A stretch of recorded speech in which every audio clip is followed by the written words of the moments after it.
आप सबों को ईश्वर सहाय। आशा करती हूँ कि आप सभी कोई अपने अपने घरों में सुरक्षित होंगे। तो चलिए इस ऑनलाइन संदेश को शुरू करते हुए हम लोग प्रार्थना में जाएंगे।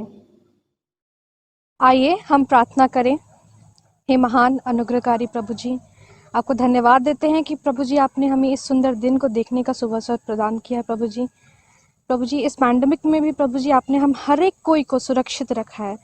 प्रभु जी प्रार्थना करते हैं इस ऑनलाइन संडे स्कूल के लिए, हमारे जितने भी दर्शक हैं प्रभु जी, गीतों के द्वारा, मैसेज के द्वारा, एक्शन सॉन्ग के द्वारा प्रभु जी तू उन पर अपनी आशीष बरसा। प्रभु जी प्रार्थना करते हैं इस ऑनलाइन संडे स्कूल में जो भी हम लोग करते हैं एक्शन सॉन्ग और आगे के हर एक सेक्शन को प्रभु जी तू अपने हाथों में सौंप दे। प्रभु जी तू हमारे मांगने से पूर्व हर एक चीज़ को जानता है प्रभु जी।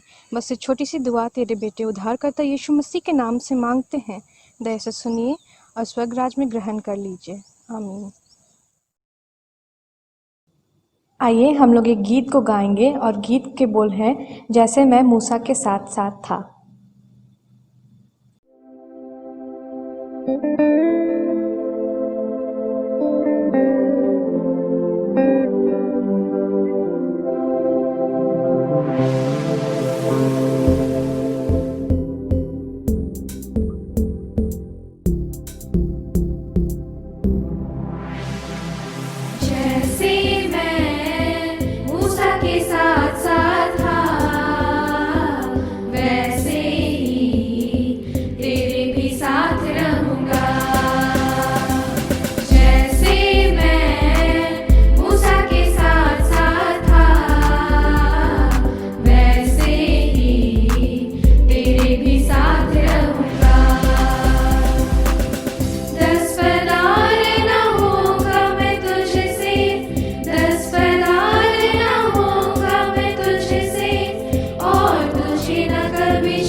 मेरे कलाम से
आइए हम विश्वास दर्पण को मान लेकर के एक साथ योग कहें।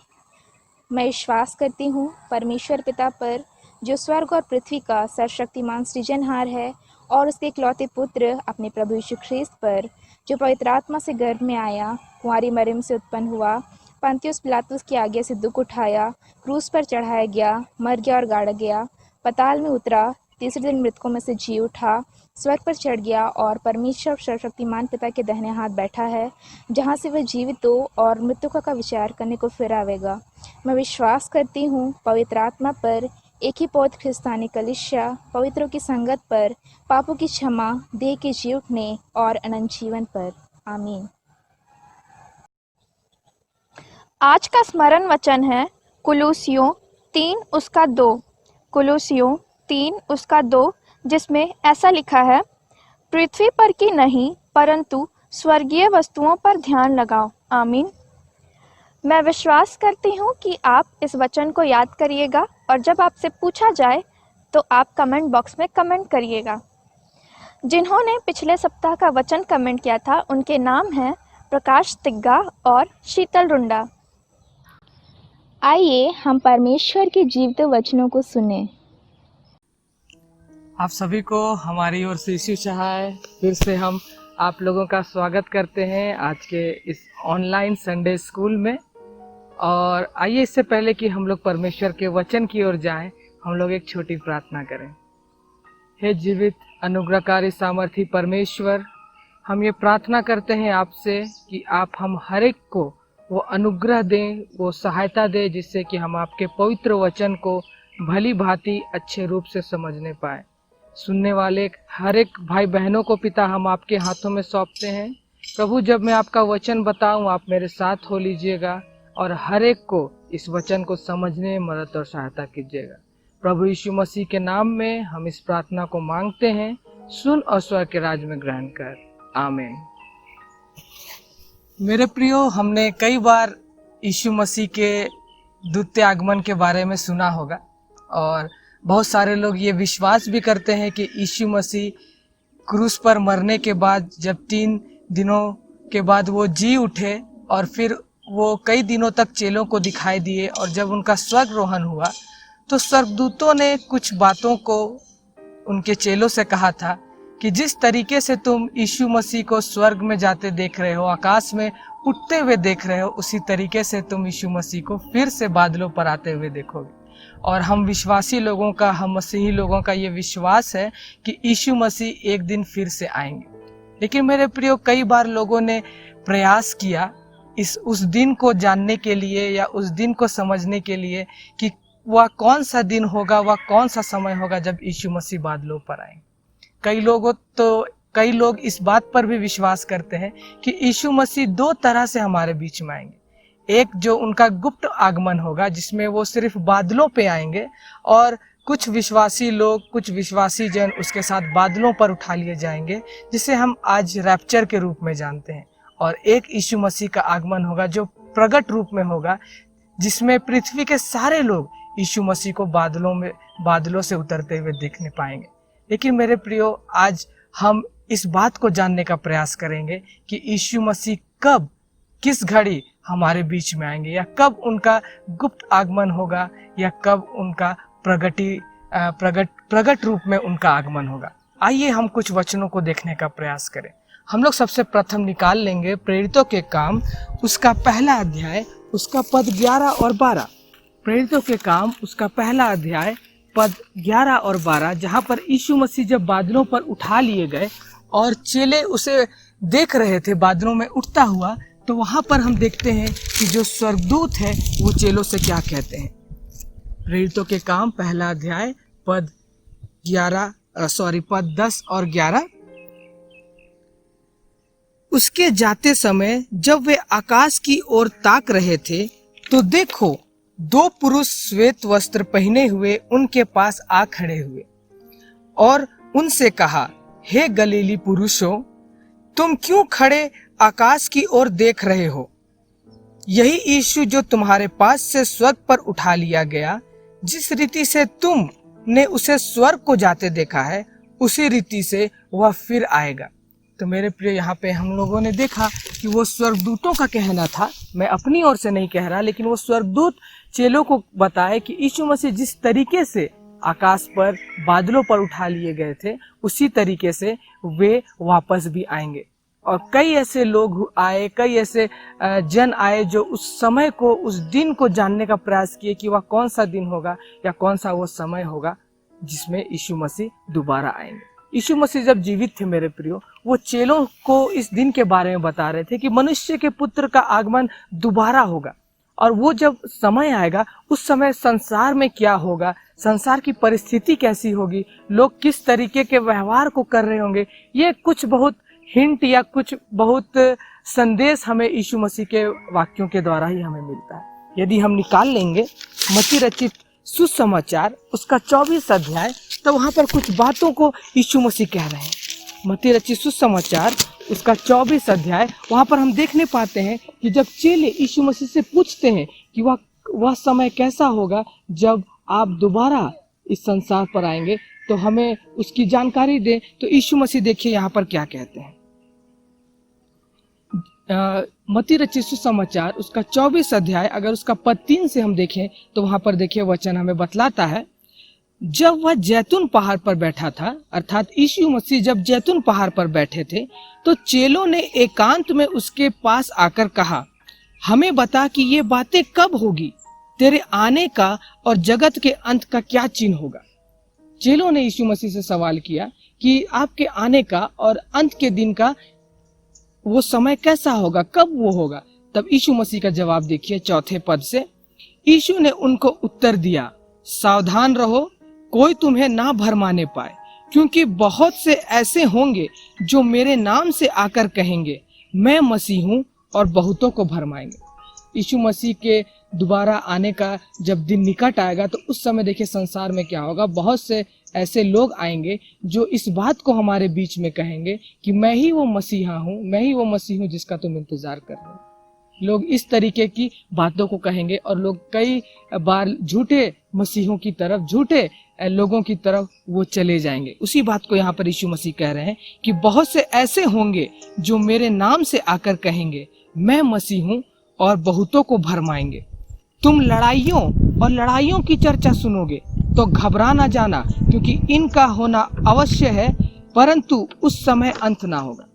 यीशु मसीह का जैसे जैसे द्वितीय आगमन का दिन निकट आएगा, हम लड़ाइयों के बारे में सुनेंगे, और यीशु मसीह कह रहे हैं जब ऐसा हम सुनेंगे तो घबराना मत, क्योंकि वो भी वो समय नहीं है जब यीशु मसीह बादलों पर आ जाएंगे। क्योंकि यहाँ साफ वो कह रहे हैं कि परंतु उस समय अंत ना होगा, यानी कि जब हम लड़ाइयों के बारे में सुने तब भी हमें घबराना नहीं है, क्योंकि उस समय अंत नहीं होगा। क्योंकि जाति पर जाति और राज्य पर राज्य चढ़ाई करेगा, और जगह जगह अकाल पड़ेंगे और भूकंप होंगे, ये सब बातें पीड़ाओं का आरंभ होगी। हम किस तरह की बातों को सुनेंगे मेरे प्रियो? बाइबल बतलाती है कि जाति जाति एक दूसरे पर क्या करेंगे, चढ़ाई करेंगे, और राज्य एक दूसरे पर चढ़ाई करेंगे, जगह जगह अकाल होगा, जगह जगह पर भूकंप होगा, लेकिन तब भी बाइबल बताती है कि उस समय अंत नहीं होगा। ये तो सिर्फ पीड़ाओं का आरंभ है। तब वे क्लेश देने के लिए तुम्हें पकड़वाएंगे और तुम्हें मार डालेंगे, और मेरे नाम के कारण सब जाति के लोग तुमसे बैर रखेंगे। यीशु मसीह पर विश्वास करने के कारण मसीहों पर सताहट होगी, मसीह लोगों को संसार के अन्य लोग सताएंगे, लेकिन तब भी मेरे प्रियो अंत नहीं होगा। ये यीशु मसीह का कहना है। आगे देखिए क्या वचन बतलाती है, तब बहुत से ठोकर खाएंगे और एक दूसरे को पकड़वाएंगे और एक दूसरे से बैर रखेंगे। बहुत से जो मसीही लोग होंगे वो एक दूसरे को ठोकर खिलाएंगे, एक दूसरे के ऊपर वो सताहट को लाएंगे, है ना, एक दूसरे को वो यहाँ पे वचन कहता है कि पकड़वाएंगे, है ना। इस तरह की बातें मसीही लोगों के बीच में, कलीसिया में रहने वाले लोगों के बीच में होंगी। लोग एक दूसरे के ऊपर मुकदमा करेंगे, है ना। आगे देखिए वचन क्या कहता है, बहुत से झूठे भविष्यवक्ता उठ खड़े होंगे और बहुतों को भरमाएंगे।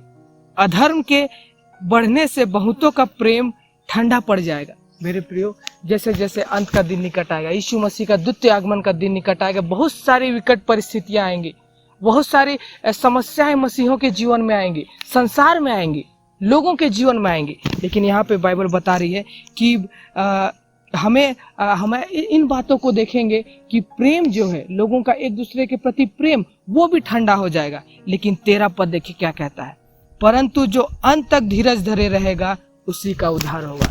यानी कि जैसे जैसे यीशु मसीह का द्वितीय आगमन का दिन निकट आएगा और विश्वासी लोग एक दूसरे के ऊपर अत्याचार करेंगे, विश्वासी लोग प्रेम करना छोड़ देंगे, लेकिन जो अंत तक प्रेम करता रहेगा, जो अंत तक धीरज धरे रहेगा, जो अंत तक संसार में अच्छाई को बनाए रखने के लिए प्रयास करता रहेगा, वैसे लोगों का उद्धार होगा। और चौथा पद मेरे प्रियो, जो आज का मुख्य वचन है या मुख्य पद है, उसको देखिए, और राज्य का यह सुसमाचार सारे जगत में प्रचार किया जाएगा कि सब जातियों पर गवाही हो, तब अंत आ जाएगा। यानी कि इतनी सारी बुराइयां होंगी, इतने सारे क्लेश होंगे, इतने सारे दुख होंगे, लेकिन इसके साथ साथ यीशु मसीह का सुसमाचार, यीशु मसीह के बारे में लोगों को बताया जाएगा। और जब सारे जाति में, सारे जगत के लोगों के बीच में यीशु मसीह का वचन बता दिया जाएगा, तभी जाकर के अंत होगा। यानी कि यीशु मसीह यहाँ पर हम लोगों को ये कहना चाह रहे हैं कि इस जगत का अंत तभी होगा जब सारा जगत सुसमाचार को सुनेगा। यानी कि सारे लोग जब यीशु मसीह के सुसमाचार को ग्रहण कर लेंगे, यीशु मसीह के सुसमाचार को सुन लेंगे, तब जाकर के अंत आएगा। यानी कि मेरे प्रियो, यीशु मसीह का द्वितीय आगमन आज कोई दिन नहीं, कोई समय नहीं, लेकिन वो समय या वो दिन, वो घड़ी है जब हर एक विश्वासी या हर एक संसार का लोग यीशु मसीह के वचन को सुन लेगा। आज कई बार हम लोग जब संसार में बुराइयों को देखते हैं, संसार में क्लेश को देखते हैं, तो हम सोचते हैं कि यीशु मसीह आ जाएंगे या यीशु मसीह का द्वितीय आगमन पहुंच उठा है। लेकिन हम बाइबल के हर एक वचनों को ध्यान से देखें, हर एक वचनों को ध्यान से सुने, और हम हर एक वचनों को अगर ध्यान से मनन करें तो बाइबल इस बात को बतलाती है, जिसको अभी हम लोगों ने पढ़ा, हम लोगों ने सुना कि क्लेश तो आएंगे, लेकिन इसके साथ साथ सुसमाचार का फैलना भी होगा।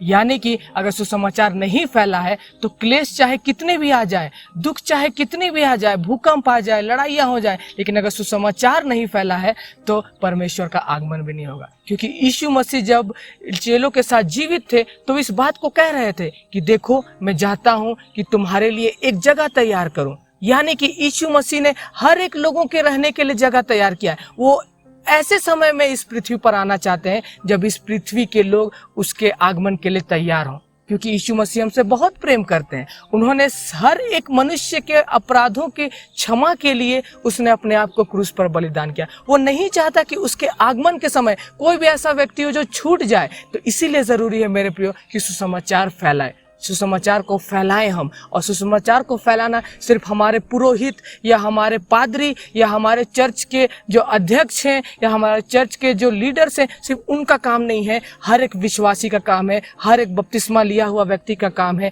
हर एक दृढ़ीकृत व्यक्ति का काम है कि हम सुसमाचार को फैलाएं। और जिस घड़ी संसार में सुसमाचार फैल गया मेरे प्रियो, उसी समय यीशु मसीह आएंगे, क्योंकि वो चाहते हैं कि जब वो आए तो अधिक से अधिक लोग बादलों में उसके साथ उठा लिए जाएं, अधिक से अधिक लोग उस स्थान में जाएं जिस स्थान को यीशु मसीह ने उनके लिए तैयार किया है। क्योंकि अगर हम एक वचन निकालेंगे जो हमें मिलता है 1 तीमुथी 2:4, तो देखिए वहां पर वचन क्या कहता है। 1 तीमुथी 2:4। मेरे प्रियो, मैं यहाँ पर ये बताना चाह रहा हूँ कि यीशु मसीह की मनसा क्या है, हमारे परमेश्वर की मनसा क्या है। हम कई बार जब बीमारियों को देखते हैं, कई बार जब हम लड़ाइयों को देखते हैं, कई बार हम जब क्लेशों को देखते हैं, तो हमें ये लगता है कि यीशु मसीह आ जाएगा। लेकिन मेरे प्रियो, यीशु मसीह का मन क्या चाहता है? यीशु मसीह का मन चाहता है कि वो जब आए तो अधिक से अधिक लोग उसके साथ बादलों पे जाएं, या अधिक से अधिक लोग उस स्थान में जाएं जिस स्थान को यीशु मसीह ने स्वयं तैयार किया है। तो हम निकालें 1 तीमुथी उसका 2 अध्याय और उसका 4 पद। देखिए बाइबल हमें क्या बतलाती है कि परमेश्वर की मन की इच्छा क्या है।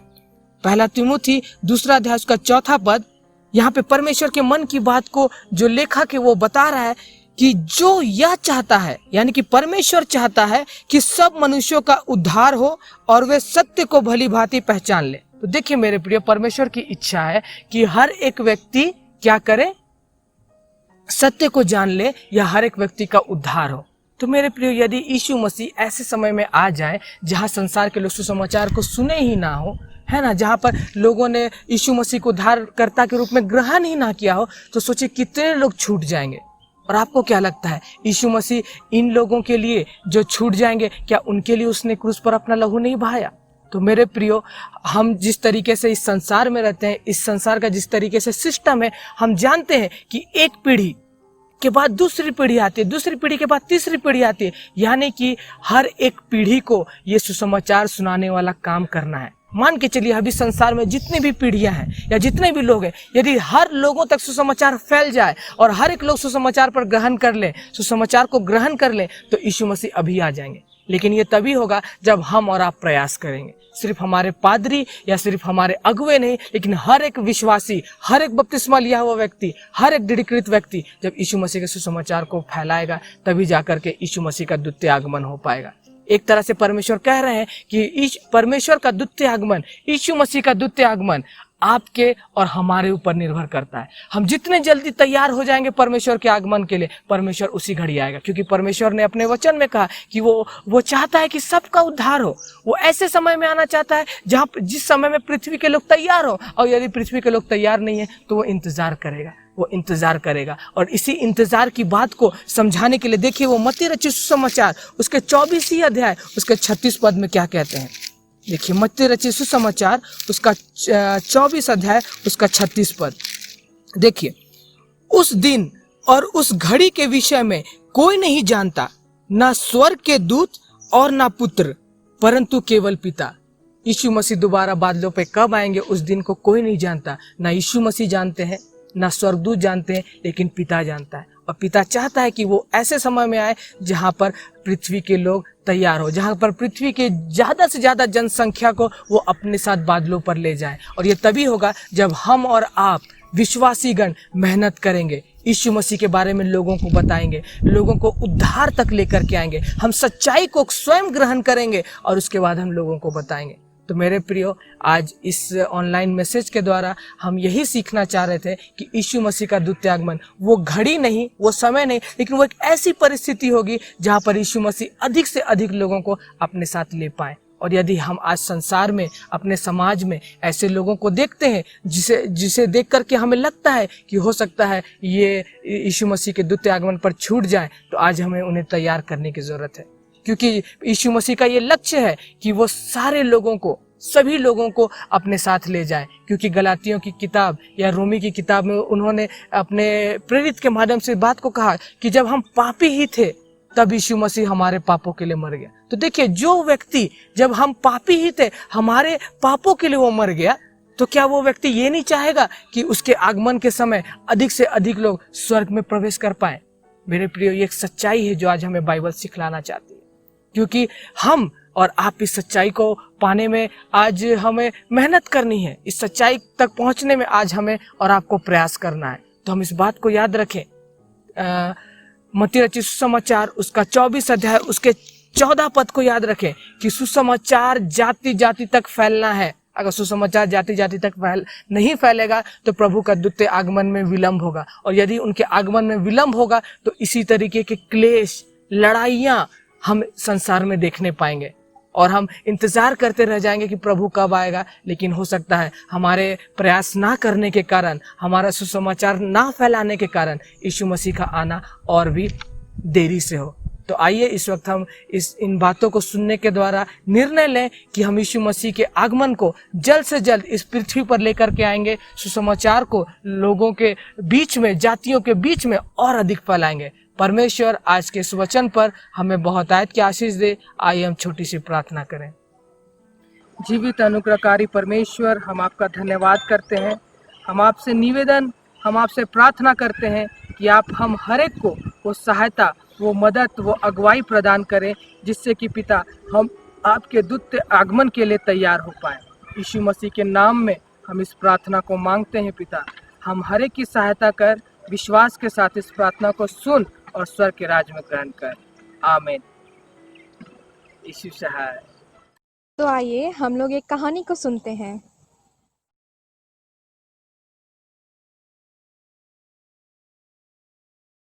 याइर, एक आराधनालय का अगुआ, यीशु के पांव में गिर पड़ा। मेरी छोटी सी बेटी मर रही है, वह रोया। अगर तुम उस पर अपना हाथ रखो, मैं जानता हूँ कि वह चंगी हो जाएगी।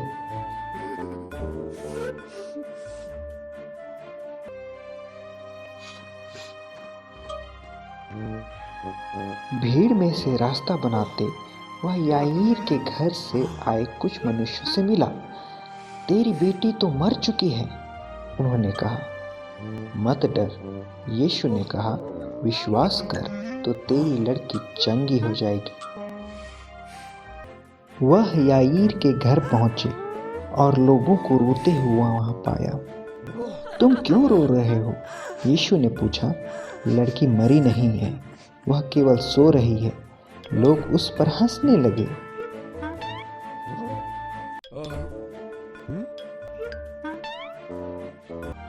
यीशु और उसके 3 शिष्य पतरस, याकूब और यूहन्ना याईर और उसकी पत्नी के साथ घर में गए।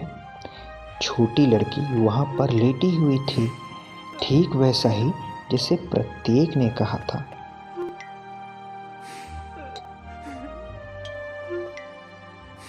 यीशु ने उसका हाथ पकड़ा। तब उसने कहा, हे लड़की, उठ। और वह उठ गई। वह यहाँ तक कि पूरे कमरे में चली भी।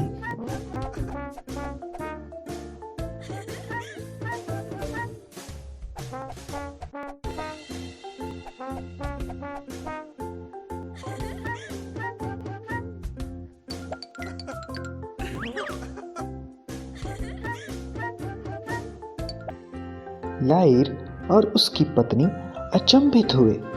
यीशु ने उन्हें बताया कि किसी को मत बताए कि उसने क्या किया है। अब यीशु ने कहा, मैं सोचता हूँ कि लड़की को कुछ खाने को दिया जाना चाहिए।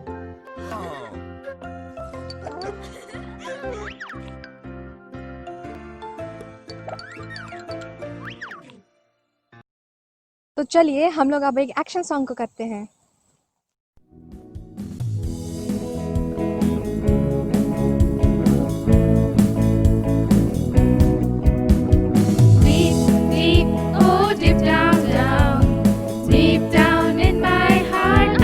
Jesus, deep, deep, oh deep down, down, deep down in my heart. Do you love my Jesus? Deep down in my heart. Yes, I love my Jesus. Deep down in my heart. दिल की गहराई से, दिल से यीशु को प्यार करती, दिल की गहराई से, दिल से यीशु को। क्या तुम प्यार करते हो दिल से यीशु को? हाँ, मैं प्यार करती हूँ दिल से यीशु को।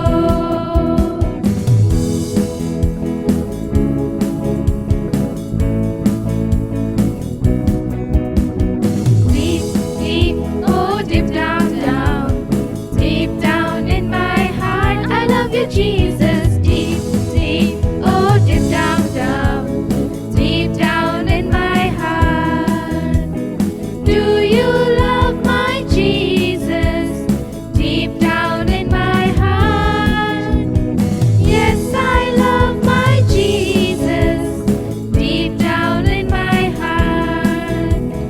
दिल की गहराई से, दिल से यीशु को प्यार करती, दिल की गहराई से, दिल से यीशु को।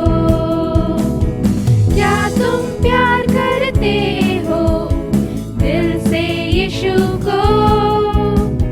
हाँ, मैं प्यार करती हूँ दिल से यीशु को।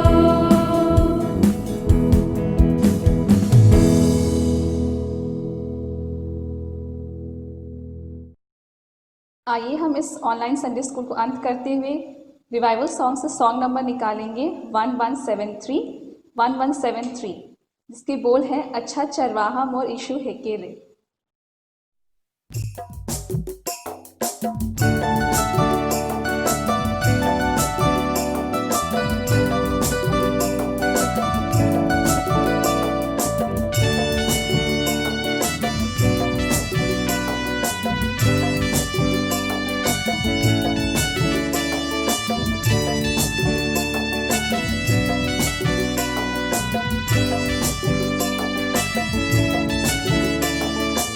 अच्छा चरवाहा मोर यीशु है के रे, अच्छा चरवाहा मोर यीशु है के रे।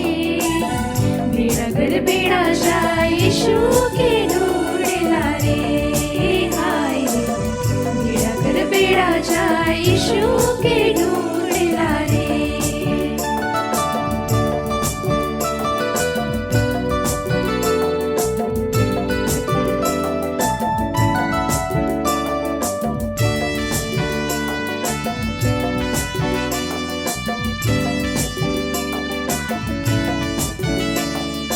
यीशु कहेला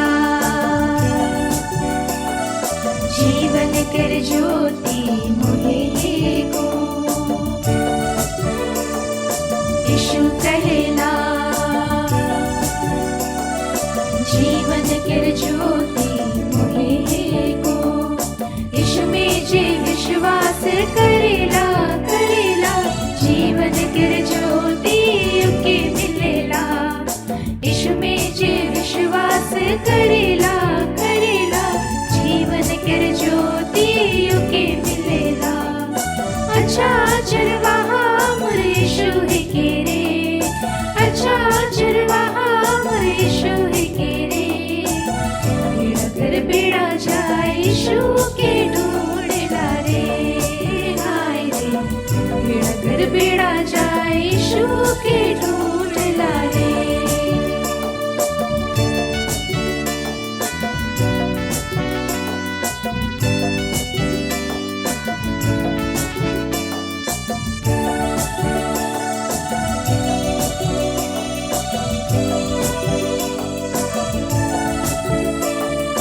यीशु कहेला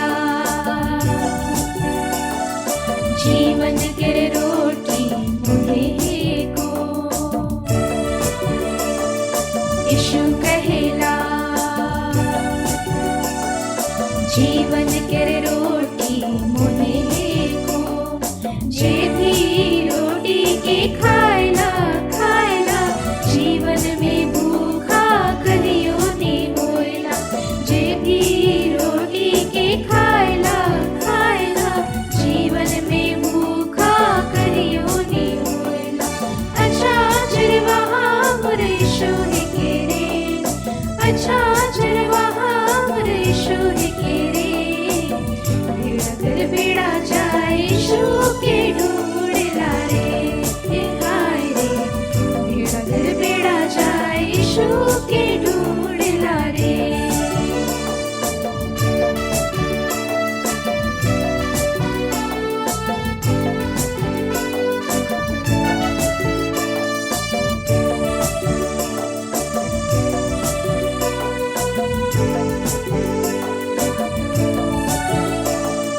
यीशु कहेला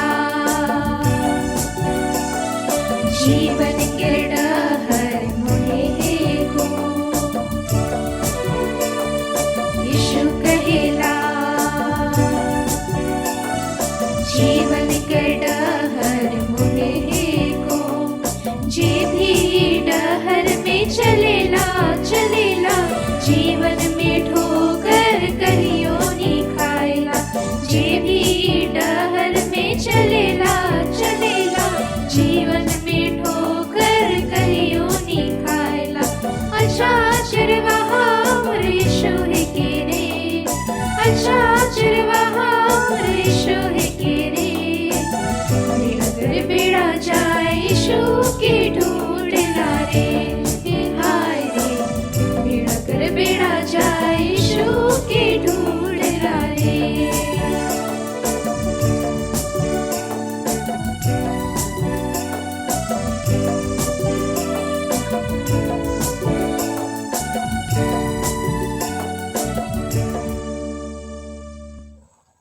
आइए हम इस ऑनलाइन संडे स्कूल को अंत करते हुए प्रार्थना करें।